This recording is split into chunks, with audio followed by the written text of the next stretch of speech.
On va débriefer la victoire de la Seleção du Brésil, 2-0 ce soir face à la Serbie. Le Brésil qui rentre très bien dans sa Coupe du Monde avec cette victoire 2-0. Une première mi-temps assez équilibrée, même si le Brésil avait la possession. Le Brésil était, on va dire, doucement dominateur. Les Serbes ont résisté en première mi-temps, mais n'ont pas pu résister aux assauts brésiliens.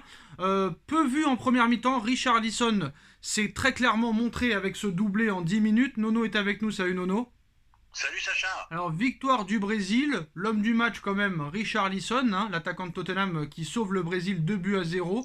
Pourtant, l'armada offensive du Brésil pouvait permettre peut-être d'autres possibilités, mais c'est vrai qu'en première mi-temps, que ce soit Vinicius, Rafinha, Neymar dans ce nouveau poste de numéro 10 derrière l'attaquant et Richarlison n'ont pas réussi très clairement à se montrer dangereux face à une équipe serbe quand même très bien en place avec ce 3-5-1-1. Très clairement, Nono, dans un premier temps, qu'est-ce que tu as pensé du Brésil, de leur victoire et de leurs deux mi-temps qui sont assez différentes? Une Seleção en première mi-temps, on va dire assez moyenne. Bon, il y avait quand même une équipe en face, qui, comme tu as dit, qui était très bien en place, qui était difficile à remuer. Et une deuxième mi-temps, que moi j'ai trouvé très très bonne. Alors maintenant, je vais retenir dans ce match le chef-d'œuvre de Richarlison, le deuxième but vraiment magnifique, qui pour moi est le plus beau but pour l'instant de la Coupe du Monde. Le gros point noir, Neymar qui sort en pleurant, je pense que la Coupe du Monde est finie pour lui, malheureusement. C'est le ressenti que j'ai. Comment ça se fait, Nono, que je ne suis pas surpris par ça, bizarrement? On en parlera après. Et troisièmement, ce potentiel qu'ils ont, un banc aussi fort que les titulaires, c'est phénoménal le potentiel du Brésil. J'en fais toujours mes grands favoris, Sacha. Moi, ce qui m'a impressionné avec le Brésil, c'est que la Serbie était vraiment bien en place et contre ce genre d'équipe-là, c'est très compliqué de trouver la faille, surtout avec un 3-5-1-1. On va dire, ils étaient à 11 derrière, on va pas se mentir. Je me suis dit en deuxième mi-temps, vers la 55e, 60e, que ça allait rester à 0-0, très clairement, que ça allait être compliqué de marquer. Et que quoi qu'il en soit, au pire, ce sera peut-être un 1-0 pour le Brésil avec de la chance. Mais ils ont réussi quand même à mettre 2 buts à cette équipe serbe. Une défense très resserrée, très groupée, très bien en place. Ça prouve quand même la qualité du Brésil offensivement. Ça peut venir de partout. Ça peut venir de Neymar si jamais il revient, de Richarlison, de Rafinha, de partout en fait. Et très clairement, en plus de ça, avec le banc qu'ils ont, comme tu l'as dit, Gabriel Jesus, etc., etc., très clairement, ça peut venir. La différence peut venir de partout en fait, et c'est ça qui va faire la force du Brésil, je pense. Sacha, il y a tellement de talent dans cette équipe, tellement de talent que c'est inimaginable. Et je vais retenir aussi quelque chose. Le Thiago Silva à 38 ans, je l'ai jamais trouvé aussi fort. C'est incroyable. Il y a un grand homme, il y a un grand homme qui disait qu'à 34 ans, il fallait arrêter le football. Donc je sais pas s'il va changer d'avis maintenant, mais bon.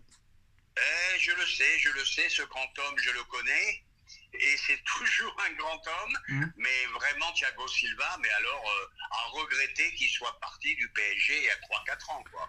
Voilà. Les regrets, faut les laisser derrière nous. Inquiétude, Nono, inquiétude pour le Brésil, mais aussi pour le Paris Saint-Germain, alors que la Seleção, a gagné son premier match. Tite a procédé à plusieurs changements à 10 minutes du terme. Si Paqueta, Vinicius Junior et Richarlison ont cédé leur place, Neymar a également quitté la pelouse du stade. Le Parisien ne s'est pas montré rassurant au moment de sortir du terrain.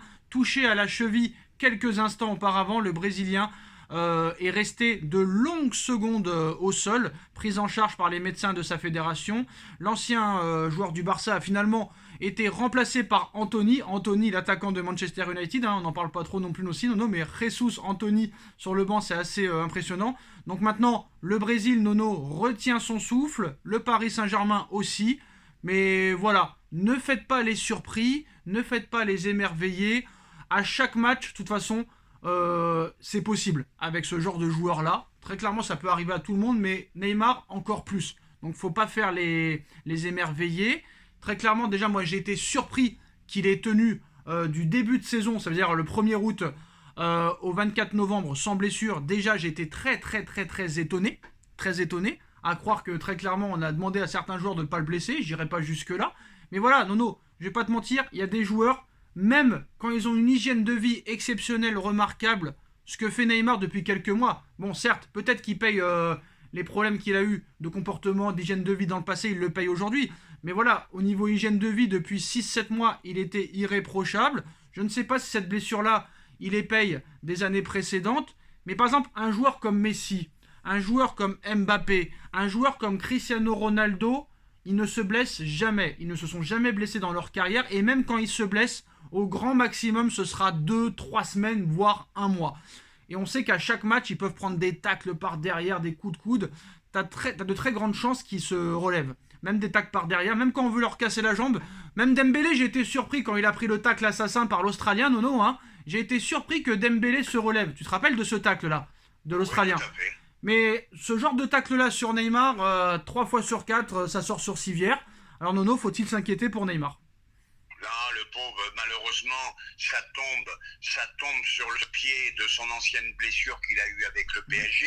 On connaît la fragilité de Neymar, mais on peut rien lui reprocher. C'est malheureux, mais là, mon ressenti, je vais te dire honnêtement, vu dans l'état qu'il était sur le banc en pleurs, mon ressenti, c'est que la Coupe du Monde est terminée pour lui.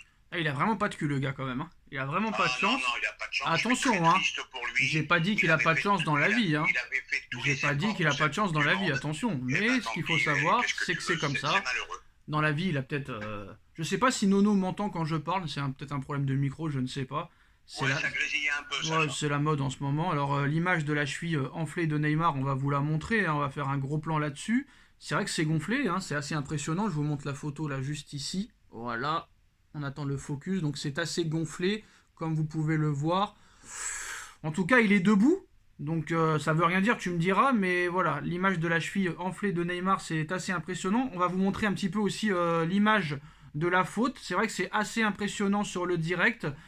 Carrément, on voit bien, hein, regardez, hein, je vous montre l'image, la cuisse du joueur serbe et le pied de Neymar. Vous voyez bien que quand même ça fait très très mal et que le pied de Neymar est complètement tordu. Hein. J'essaie de vous montrer mieux. Regardez, c'est assez impressionnant. Tu pourras le voir par toi-même aussi, Nono. Donc je pense que même si on l'espère, ce n'est pas très grave. Même si c'est pas très grave, je pense quand même qu'il y a peut-être 1 mois ou 6 semaines là de convalescence. Neymar était en larmes sur le banc brésilien. Une poche de glace a été posée sur sa cheville droite. Et puis on le voit, regardez les images sur le banc, hein, c'est très clairement incroyable. Et ce qui est incroyable, Nono, pendant que je montre l'image de Neymar en pleurs avec son maillot sur la tête, c'est que sur 25 joueurs, ça tombe sur lui et c'est prévisible. Alors je sais ce que vous allez dire. Ouais, Sacha, t'as jamais aimé Neymar. C'est vrai qu'on l'encense pas depuis 6 mois. Hein. Depuis 6 mois, on dit qu'il est mauvais, Nono. Hein. Mais c'est pas grave. C'est vrai que ça pouvait arriver qu'un seul joueur de la Seleção, ça, à lui, Nono. Comme Benzema avec l'équipe de France, par exemple. Comme Mané avec le Sénégal, par exemple. C'est leur destin, c'est leur destin. En plus, ça tombe sur le pied lequel a été opéré. Je suis très triste pour Neymar ce soir.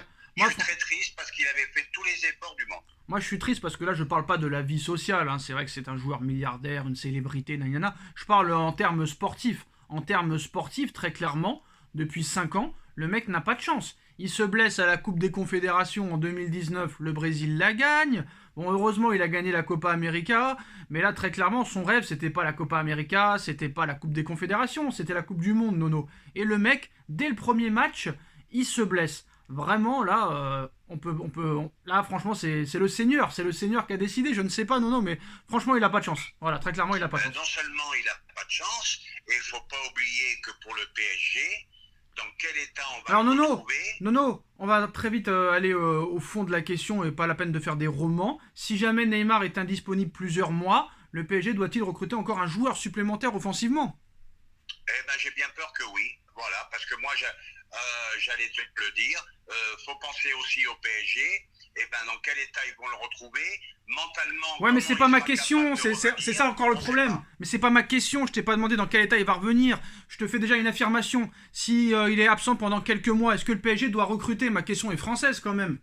Je t'ai répondu. Ah non, t'as pas répondu. Oui. Dans quel état il va revenir? De toute façon, on va le savoir très bientôt. Combien de temps il est indisponible? On va pas le savoir dans 6 mois. Hein. C'est n'importe quoi. Eh ben, je te dis, on le saura, mais moi je te parle au niveau mental, est-ce qu'il aura la capacité de revenir? Mais on s'en fout du niveau mental. De toute façon, on savait très bien que qu'il la gagne ou qu'il la perde, il allait revenir dans un état, on sait pas lequel. Très clairement, une fois que la Coupe du Monde est passée, ce serait sa dernière, soi-disant. Mais je pense que ce sera pas sa dernière. Hein. Il a que 30 ans, 34 ans, il peut en faire une autre. Hein. C'est possible. Hein. Oui, à 34, C'est possible. Mais bon, Nono ne répond jamais à mes questions, mais c'est moi le vilain petit méchant canard, ce n'est pas grave. Maintenant, Nono, très clairement, je vais pas te mentir, on en fera une vidéo. Attention, ne me faites pas dire ce que j'ai pas dit. J'ai pas dit qu'il va être content de la blessure de Neymar. Mais très clairement, vous allez voir que si Neymar est indisponible les prochains mois avec le PSG, vous allez voir un Mbappé en feu avec le PSG. Je vous le dis. Hein. Moi, je vous le dis. Vous pouvez noter. Nono, tu peux noter. Tu peux noter, Nono. Eh ben, on note, Voilà. Sacha. Si Neymar n'est pas là au mois de janvier, février, mars, vous allez voir un Mbappé en furie, des triplés à chaque match avec Lionel Messi. Hein, je t'annonce. Tu verras. Ah, c'est possible. Mbappé n'est jamais aussi bon que quand Neymar n'est pas là. C'est prouvé. Les stats le prouvent ces dernières années. Ah, mais ça, mis à part la blessure, on le sait. Hein. Voilà. En tout cas, les postos, dites-moi en commentaire ce que vous en pensez. On live, on partage, on commente, on s'abonne. Et on se retrouve très vite pour une nouvelle vidéo. Tchuss. Tchuss.